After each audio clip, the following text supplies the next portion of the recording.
Alright, yeah, so peace. You know, it's Ross Shooter from A Moon Healing, Natural Holistic Evolution.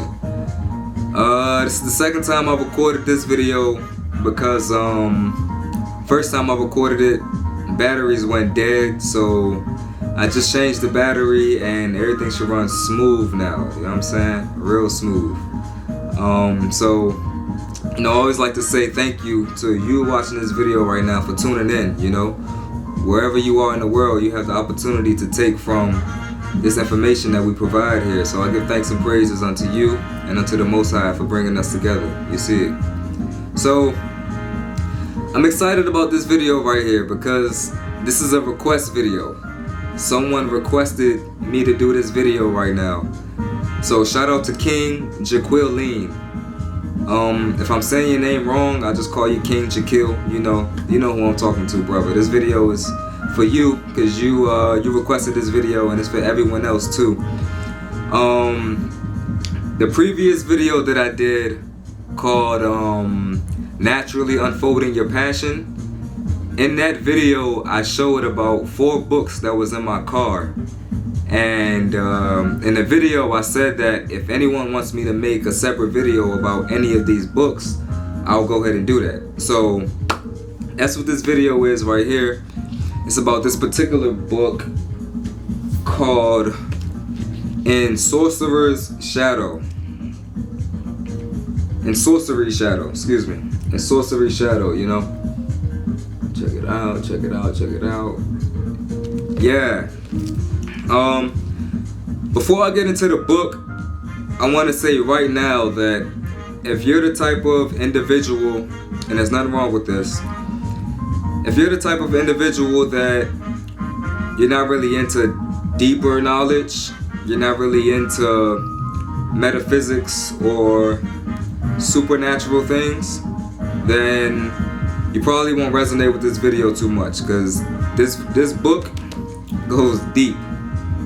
Like, this book goes really deep. So, you know, I always say that knowledge is it's like the ocean. You got the shallow water, which is, you know, that knowledge is not too deep, you know. That's pretty much anybody can understand, you know, shallow water knowledge. But the deeper you go, the deeper it is for you to swim. And maybe not everyone can swim way out there in the ocean. Maybe some people are more comfortable in the shallow water. You see? So it's all about where you're comfortable. So if you're the type of person that you don't like swimming out deep in the ocean, then I probably advise you probably not to read this book, because this book is deep. Like, this book is way out middle of the ocean somewhere, you know. And if you can't swim and you don't know what you're doing out there, then, you know, it ain't good. But if you know what you're doing out there, then it's all blessed, because there's enough space, enough room, enough everything for you there, enough water, enough, you know what I'm saying. So, you know, before I digress too much, this book right here is pretty deep, you know. So if you like that type of information, then, you know, stay tuned, because this is it right here. So without further ado, In Sorcery Shadow. This is a book about a European anthropologist from France. The guy's name is Paul. Paul goes out to the Republic of Niger. So I want to make sure I'm got the right location. It's the Republic of Niger for sure, because I'm reading the back of the book. It's been a while since I read the book, but I want to say they're in Mali. You know, I could be wrong, but I'm pretty sure they're in Mali, which is in West Africa. So the book is about Paul, who's an anthropologist, and what anthropologists do is that they go to different parts of the world and they learn different cultures and different, they learn about different people, you know, what they eat, their way of life, you know, family structures. They just learn different things about different people around the world. So this guy Paul goes to the Republic of Niger in West Africa. And in this republic, the people there, the tribes people there, you know, the men that look like this guy right here, the tribes people, they gravitate to Paul.